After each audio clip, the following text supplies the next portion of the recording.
Well, somebody asked me, a cellist in Chicago, and I'm trying to remember her name. She asked me to write them because there aren't pieces for this level, solo pieces for this level of playing.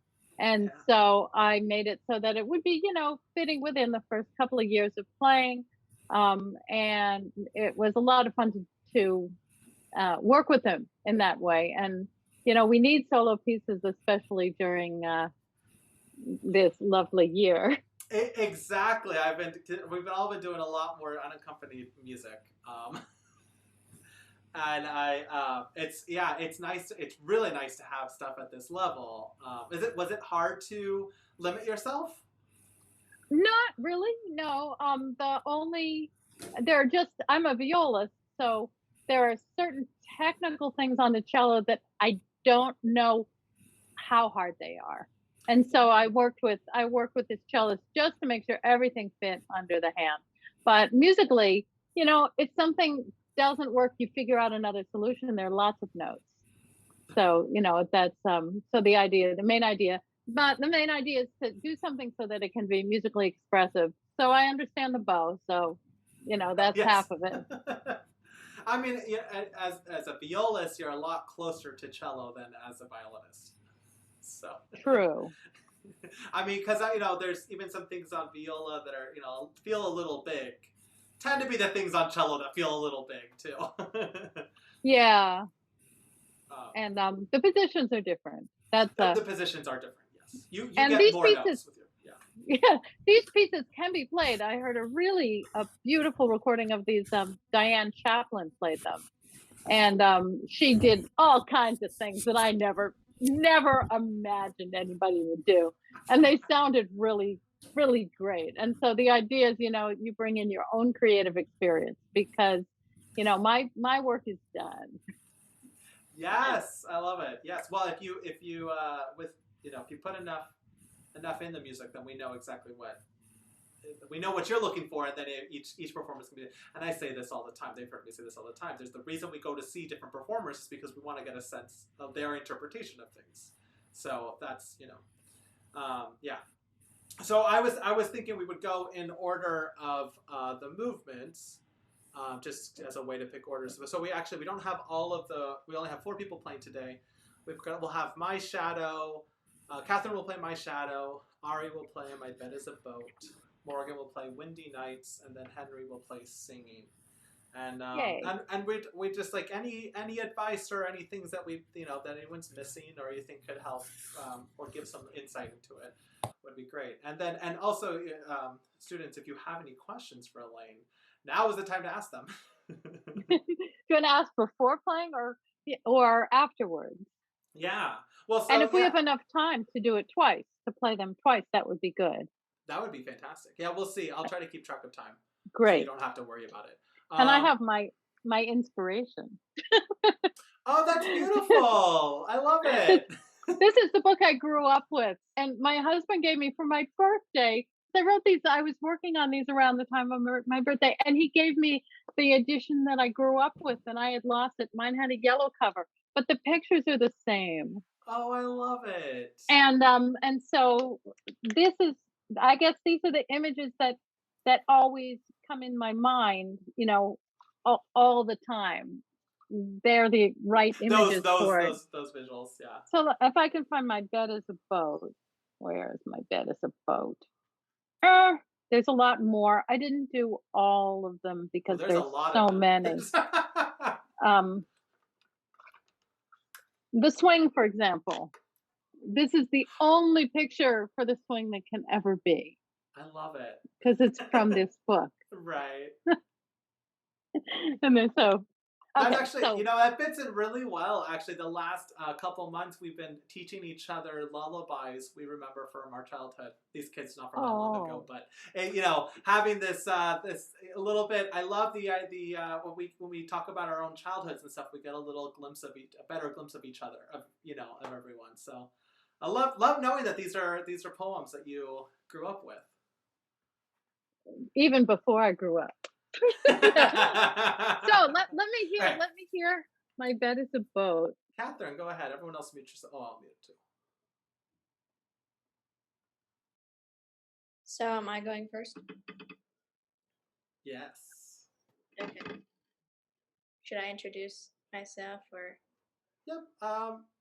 Yeah. Say your name and say how old you are. Let's do that. I'm Catherine. I'm 13, and I am playing my shadow. Oh, great. Where is it?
Yay!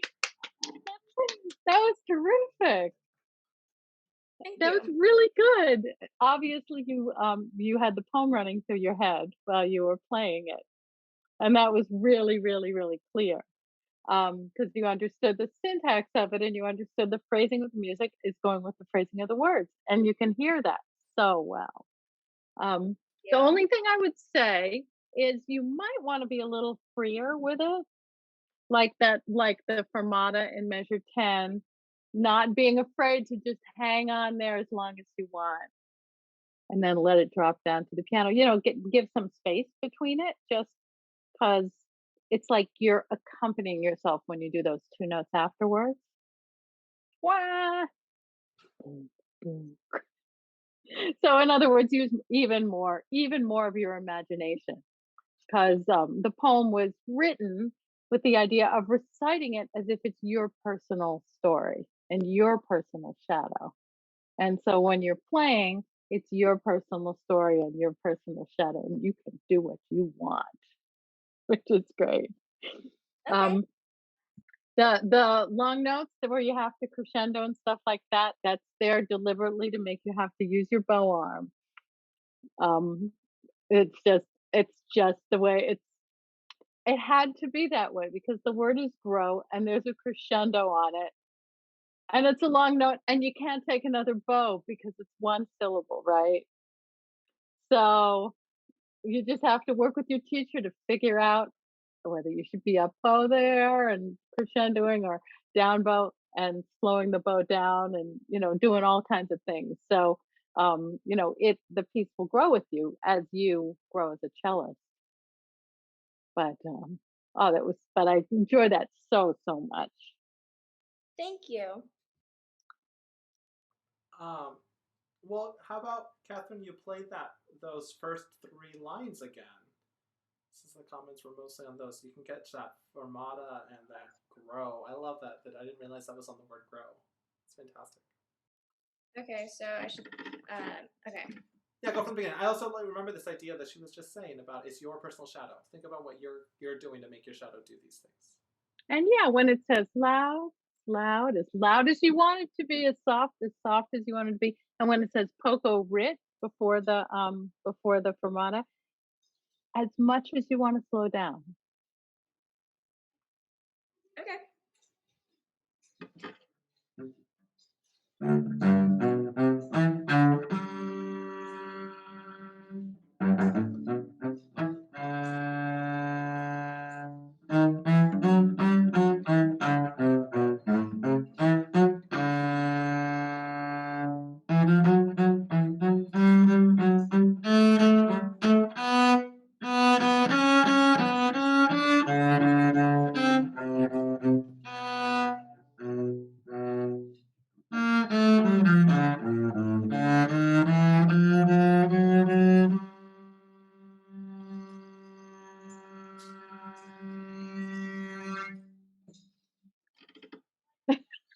Great.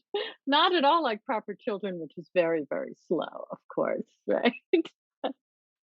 I love that perspective that, it grows. Proper children grow really slowly, but when we see little kids grow, they grow really fast.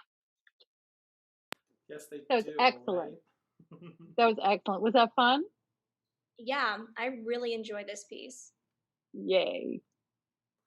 And I think that I feel like Elaine, all the words you're using are so filled with youthful spirit, and I love it. If they're not, it's we get so serious, and a lot I is my know. fault. We get so serious, like correct notes, all the correct intonation, and all this stuff. But the idea of being free and just playing and tapping into that like childhood abandon kind of thing.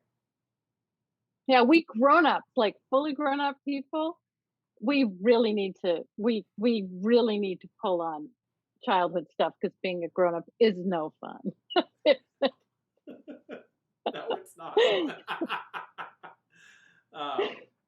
I love it. So this is things. I hope everyone else is keeping these things in mind for your performance in a second. And maybe we can go on then to Ari. My bed is a boat. Go ahead, introduce yourself, Ari. Okay, my name is Ari. I'm 15, and I'll be playing My Bed is a Boat. Yay.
That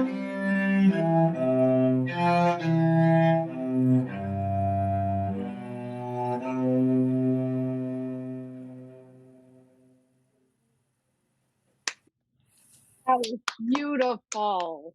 That was so beautiful. That Okay. was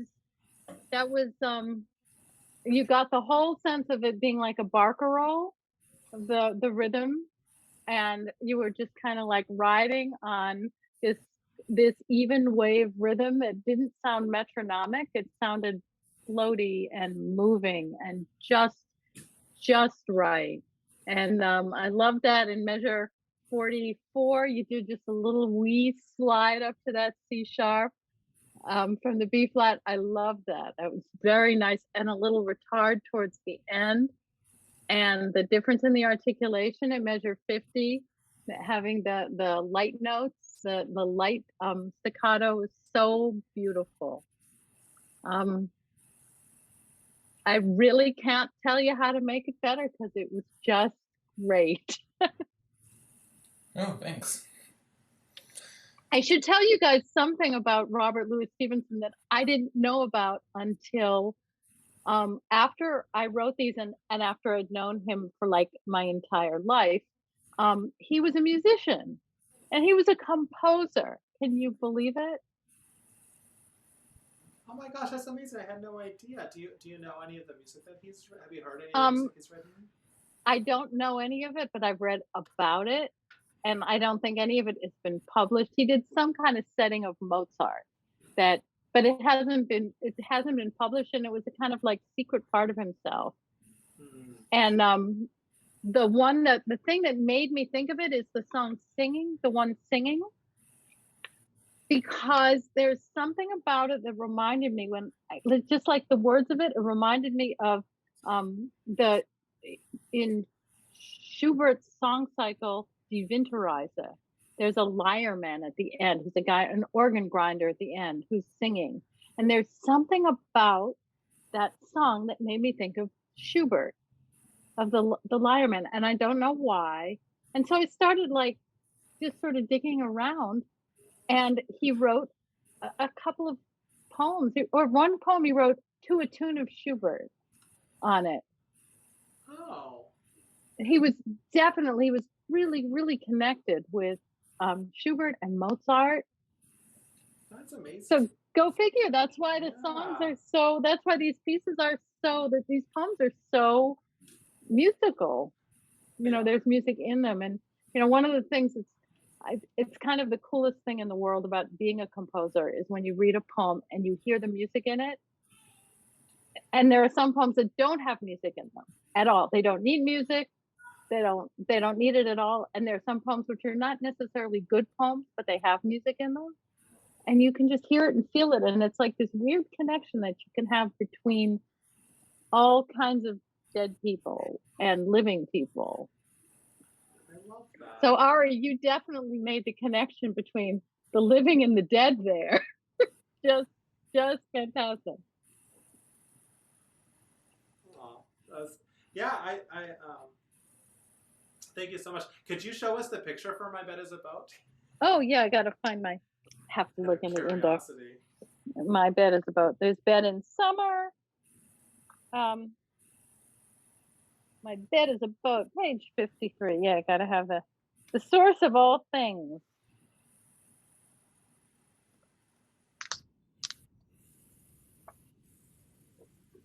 Oh, I love it. Oh, that's fantastic. It's unusual because it's a little black and white thing, and so many of the other ones are color. Color. But I feel like because it seems so dreamlike that maybe they're dreaming in black and white. Maybe, yeah. Yeah. The opposite of Dorothy. She dreams in color. All right. Well, then next we have Morgan is going to play Windy Nights. This is another one that's very Schuberty. The Erlkönig, the poem, the Erlkönig, the Elf King. That's what I was thinking of immediately. Just that's what the poem sounded like. And so there's a little bit of Schubert in there. Schubert in the Stevenson. I love it. Right. I'm Morgan, and I'm 14, and I'm going to play Windy Nights.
Yay!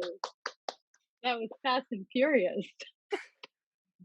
One thing I find with this piece is probably the way that you should get your tempo is the speed at which the pizzicato can sound clear, Yeah. because you don't want to get to that part and all of a sudden feel like you have to rush, because you can bow faster than you can pitch, especially since those four notes they're a lot of them are pretty low and they need a little time to do their thing. Um, Right. so that's one suggestion. The other thing, which is probably I should have mentioned, but how did I know? It's kind of like the down that's kind of like an accompaniment figure, and the poem is in the eighth notes. So you might want to think in terms of an antiphonal dialogue, like between one part and another. And the Errol King poem, the one the Goethe poem that Schubert said, is a little play that's done by one person in like three different voices, where there's like this fairy king that wants to take this little boy from the father, and the father's riding on a horse, and the son says to the father, "There's this fairy king, and he's whispering in my ear, and he's telling me to go with him." And the father says, "Ah, don't worry, it's just the wind." And then they finally get, after a while, the father doesn't believe the kid, and they get to the inn, and the kid is dead. It's so sad. So that's kind of the spirit here. So when you're starting out, the first thing is like refrain, refrain, or the like accompaniment, accompaniment, and then when you get to measure 6, 7, measure 9, that's like the story being told, or the first little bit of the story for 3 measures, and then we have accompaniment, and then in measure 20, another line of the story, accompaniment. And then we have a little bit more when we get to 27. There's more elaborate telling of the story. Um, And so then we get then when we get to 36, get the da da da and that silence. And then it's like a whole nother voice comes in. So can you try it again? Can you pick your tempo from your pits and just try some of it? Just to try doing that dialogue. Is there time for this? Definitely time. Yeah, Morgan, play that Pits first so you can find that tempo. Like measure 51. 51 or the end, either one.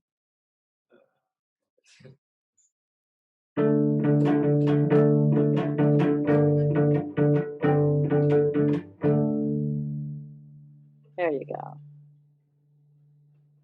Then I'll go from the beginning. Yeah.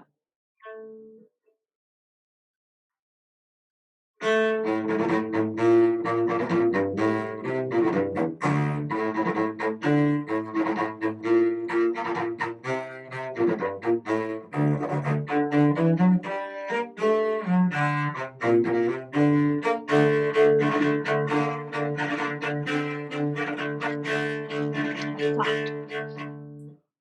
Oh.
It wasn't so clear.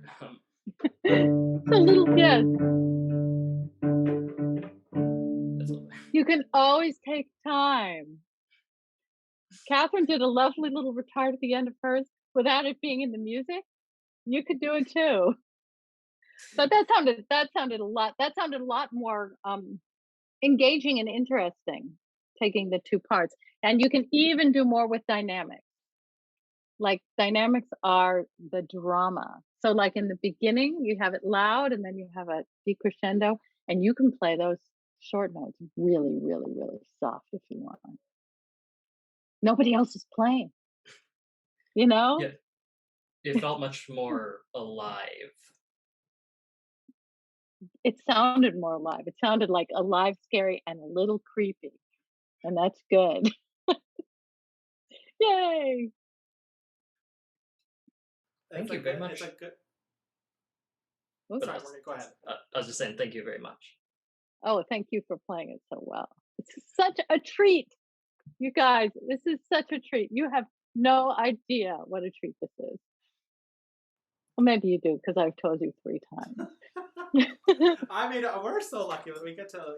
I mean, these pieces are fantastic. As I've said, I think anyone who I can, I'm like, learn this music, and I have quite a few students who are just like falling in love. And when I sent out the music for Summer Strings one of my students right away was just like, I love what Elaine Fine does with music. And she's like, I'm learning all these. And she's like, but I don't understand this part. This part doesn't make sense. I'm like, well, this is for an orchestra. And she's like, oh, no, that makes sense then. It was like, but these pieces, yeah, we're really lucky that these pieces for unaccompanied cello, yeah, we get to do, I think, like you said, take time and to be yourself and stuff like that. That's what's really great about unaccompanied music is there's no one else you have to be responsible for or be with or louder than. And it's kind of cool with the cello because, you know, a lot of times when you don't play the cello, you're not grounded to the ground as much. And it's easy to feel like you're just not commanding the space. And with the cello, you can command the space. You are sitting there, your end pin is in the floor, your feet are on the ground, and you can make really loud and soft low notes and all kinds of things. You have such a fantastic instrument with such a fantastic range. And so you can make all kinds of variety. I think much more so than just about any other instrument. You have much more, just so many more dimensions. So playing solo is not like just playing by yourself. It's like playing with all these things. I love that. Yeah, that's like really we can all really keep in mind that we are a bunch of. It's like we're a bunch of instruments at once. Yeah. Yeah, I love it. All right. Well, we should hear Henry. Last but definitely not least. He's doing singing. Yeah. I should find the picture for singing before it plays because that's a. Oh, I should show Windy Nights. Oh, that is creepy. That is a little It's like scary. it's like, yeah, it's really creepy and windy and scary.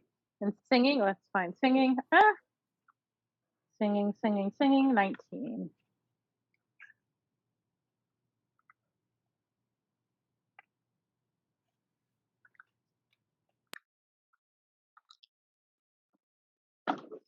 It's a little happier than the song.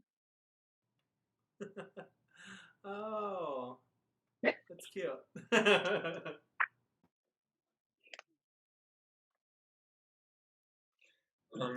I'm Henry, I'm 14 years old, and I'm going to be playing singing.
Yay!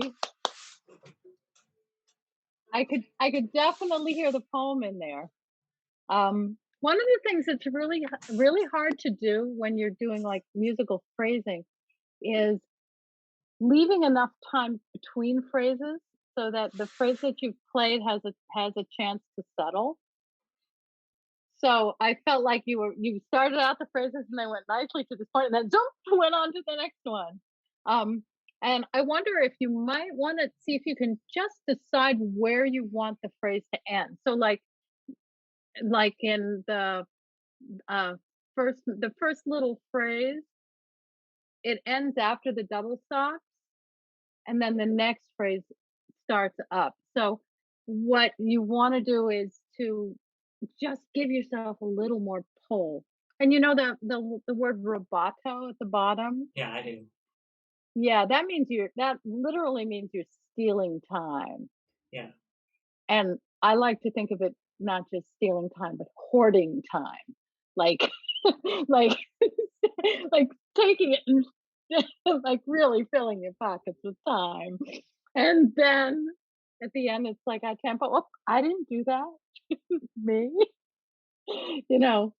So yeah, so can you try it one more time, just seeing if you can make those the phrases at the end, just like decide where you want the phrase to end. Have courage, pick it up and get it. You know, we have spent so much time playing with the metronome and trying to play in rhythm. And then all of a sudden here's some composer telling you don't play in rhythm. Go figure.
Yes, that was so much better. You should be careful. Measure 19 to hold out that dotted quarter just a wee bit longer. You were kind of doing as a dotted eighth. So that's another little place. That's another little resting place. But did that feel different to do it that way? Yeah. Did you feel like you were just like being a little naughty by letting the phrases? No, I just felt like I wasn't rushing it like I was before. It sounded, there was one place that you just did. There were a couple of places you did so beautifully. You did it just absolutely. There was so much space, and it felt really good. Where'd you get such a great studio of students, Sam? I know, right? Is everybody from Champaign-Urbana, or where do you guys all live? Yeah, they're all in Champaign-Urbana, and all of them except for Ari started with me years ago. Yeah, Ari was a transfer student a few years ago. But these are you got the motivated bunch. These are the ones when I went, hey, here's this like special project we could do that would take extra work. They're the ones like, yes, extra work sounds great. And then they actually played through the music and they were like, this is a good choice. This is good music. Well, this is great. I hope that we could that you could do this again in a live performance. Yeah, that will be And that would nice be one day. that would be really cool to have, to just sort of do them in that way, one after another. I agree. I think that would be really nice if we It would be really cool. I think that we had I had thrown a couple ideas out there, and the ones that people most wanted to do was to record audio and to pre-record some sort of video or something like that. So I think we're gonna like do an album and then have like some sort of album release video or something like that. Oh, that would be so cool. All right, do Yeah. any of you do art? Are you any of you visual artists? Any of your students? Anyone I here? have some students who are visual artists. I don't know if none of them are piping up, so I don't know. I guess not so much that, but I asked them if they wanted to make a video, and they were like, I don't want to do it. It's so much better to do a video when it's just audio. It really is. It's much easier. It's But you can do yeah. creative things with pictures. I mean, you can do all kinds of creative things and find, nifty illustrations that can go, collages and stuff like that. That's true. Maybe I'll throw it out there to my other students and see if they'll make pictures and stuff, and then we can put that up. Since these ones aren't clamoring to draw. Yeah. You get the ones who aren't clamoring to play. Yeah, right, exactly. So, yep, they're like, extra practicing sounds good. Drawing something, I'm the same way, so I don't blame any of you. But Elaine, thank you so much. This has been so much fun, and It's a real really treat. insightful. It really, really is. We'll have to. We'll definitely be playing more of your music in the future. So we'll keep you updated anytime we are, because we're all Yay. Again, myself. What I love is that, especially these pieces, you aren't strictly I feel like everyone gets to dip their toes into some different aspects of contemporary music, like maybe meter changes or different harmonies or things like that. But a lot of it is pretty like in a key, but then here's some borrowed notes and some other notes and some things that have some challenging moments, but not everything is atonal, which is Right. when that happens. So well, when you're at this level, it's really important to learn things like playing in tune and bow control and sound and stuff like that. And you can't really learn that from music that asks you that doesn't it doesn't matter if you're in tune. right. A lot of atonal music, you don't know. You can't. Nobody can hear if it's in tune, really. So I think it's really good to have. I think think tonality is very present and important, and part of learning to be a musician. And then you can mess with other things, and then you're coming. It's an added thing. Kind of Right. like your basic wardrobe. You're going to wear the basic same kind of clothes, and then once in a while you get dressed up in something, wild. Yes, I love it. You add some sort of accessory to. Yep, that's it. Yes. I love it. Well, thank you so much, Elaine. Well, thank you for having me. Yeah. I'm going to go down and make some pizza. Yay! Yay. Sounds delicious. Have a good evening. You too.